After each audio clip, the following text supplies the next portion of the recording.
Welcome everyone to my round 3 AFLW fantasy round review. This week was a pretty decent week for the team.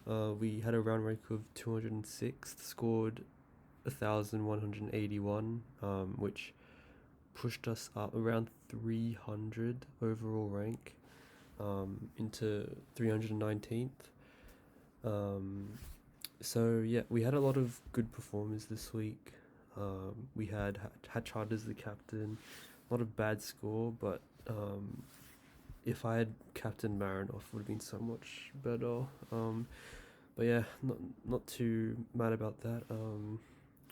Yeah, obviously Marinoff did really well. My trade-ins, Chelsea Randall and Tamara Smith both did very well.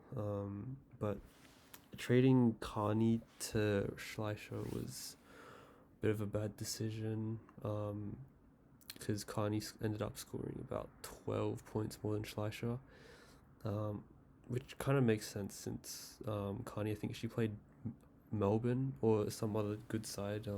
Should have held her for another week since she had a good opponent, would have probably got more ball down back. So that was a mistake on my part, but not a huge one. So yeah, because I didn't really have any other trades to make. Like I could have traded Tarrant, but I wanted to give one more week. That didn't pay off. Could have traded Barber to like Skepper or something. But yeah, thought Carney to Schleicher was the right thing to do. But yeah, obviously it wasn't. Yeah, so those are my trade-ins, my scores. Obviously, my forward line was actually pretty good. I was intending on fielding Whelan for Zaghetti, but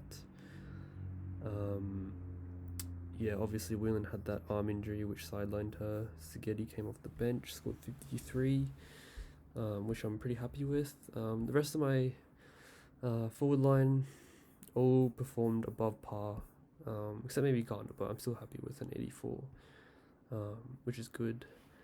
Yeah, Sheeran and Eastman both very good for rookies as well. McGrath I'm pretty disappointed with, and she's now suffered an injury, medium term, so she's a must trade. Probably a blessing in disguise, to be honest, because I can just go her straight to Wales. I'll do that in a second. But yeah, Derek with the 54, not bad as well. Fleming has been quite underwhelming. I think she had a tagging role in the second half, so she didn't get any of the ball in the second half because of the tagging role. So yeah, just doesn't seem like she's as comfortable at AFL level as I would have expected. So I think she might be on the trade table, especially with the likes of Skepper and Ham. So Ham to come back and Skepper playing well already. So I think that should be a pretty clear trade for me. But yeah, that was my team for the week. My bench was also pretty decent. They all scored above 40 except for Barber. Yeah, I'm not sure what's wrong with her, but 11 is pretty horrifying. But yeah, 40 is more than happy with my rookies. Keeps their cash gen going, so pretty happy with that. So I'll move on to this week and my plans for this week. So I'm looking at captaining Marinoff over Hatchard. Just because Hatchard lost a lot of her centre bounce attendances on the weekend. She often started at half forward, then came in as like the fourth, fifth midfielder. So yeah, I think I'd rather just captain the one that's getting 100% centre bounces. So yeah, Marinoff will be my captain this week. Hopefully that doesn't backfire. I wouldn't be surprised if Hatchard suddenly got 100% centre bounces again, goes 150. But yeah, my trade plans this week. So obviously McGrath needs to go. I'll go her straight to Wales. Lucy Wales here. She's got the number 1 rock roll now. Since the Hawks, since I think it was Tamara Luke, she got injured.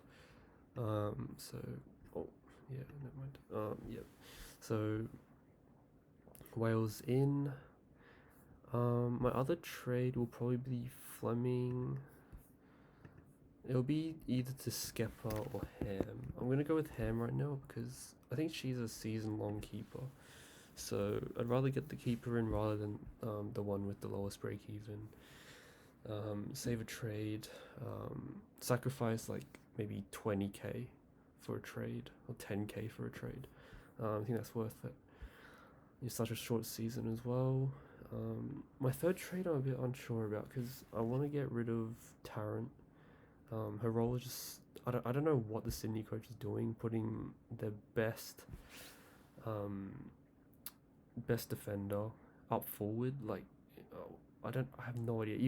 Even when they were getting destroyed, I don't know what the coach was thinking, but it really doesn't make sense to me.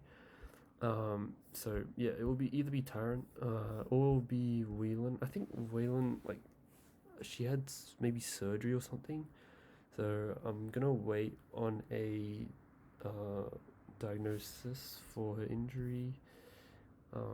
If it's more than like 2 weeks, then I'll probably get rid of her. Go her to Goldsworthy. Just get Goldsworthy up. Yeah, so Solly Goldsworthy. I was hot on her preseason, but obviously she didn't debut round 1, so I didn't get her. But early in the preseason, I was really confident that she would be a good rookie, and she's shown that in the first game. So if Whalen is out, then I'll definitely get Goldsworthy in. I'm also Whalen and Tarrant. If I'm going Tarrant out, then I'll probably try and find like a mid-priced defender that I'll be able to keep for the season, as well. So it'll be, let's sort by price here. So I'll go down into the 80k range because that's all I can afford right now. So yeah, 34,800 plus 50k, 84,800. So threshold would start here at Jordan Allen. So yeah, obviously 64 average. She's been doing pretty well. I had a look at her first 3 rounds though, and it hasn't been that consistent. Like I think she had a 40, and then she had I just want more consistency in my keepers. Peterson, I'm I'm keeping a very close eye on her. Because she had a role change on the weekend, going up onto the wing. But I'm not sure if that's because Pound was out. Like, it doesn't make sense to me that would be the reason, but I feel like it might have been because they obviously, when Pound went out, they obviously brought in someone to replace her, and it was like a like-for-like direct replacement. But yeah, like, even if Peterson keeps the role and Pound comes back, I think Pound might be favoured more, which means Peterson won't get as much as the ball. But I really don't know. I'm probably just gonna wait until there's more news about her. If there isn't any more news, then I'll probably go with the other options that I'm keeping in mind. Daisy Darcy is a decent option. She's been taking some kickouts, and she's also one of the main distributors out of the Gold Coast backline. So I was thinking of getting her last week actually instead of Randall to save money, but ultimately went with Randall and made the right decision, thankfully. Gilroy, she's a very good player, and she scored 100 on the weekend, but in round 1 she scored 30, so she was either getting eased into the comp, but like, if she's a mature age, so I don't think that's the reason. I think she's just had a good game on the weekend. Yeah, yeah. So probably too inconsistent for me. Garnett is the other one that I'm more confident about. She scored in the 60s for all of her first three games, I'm pretty sure, or like high 50s and then 60s. So that's the sort of consistency I'm looking for in a keeper. If she's a safe 60 every week, then I'm more than happy to bring her into my team. And then eventually she'll be like D4 maybe. Yeah, so her and Eastman as my D4, D5 would be pretty nice. And then, yeah, yeah, that'll probably be my plan. Yeah, but I also need to get in. I probably eventually have to get Carney back if she keeps performing well. Jacobson also keeping an eye on. Same for Lynch. But yeah, I think I only really need one of those girls. One of these top four. Oh, so actually no, top three actually. It would either be Carney, Pound, or Jacobson, unless Katie Lynch keeps going better than them.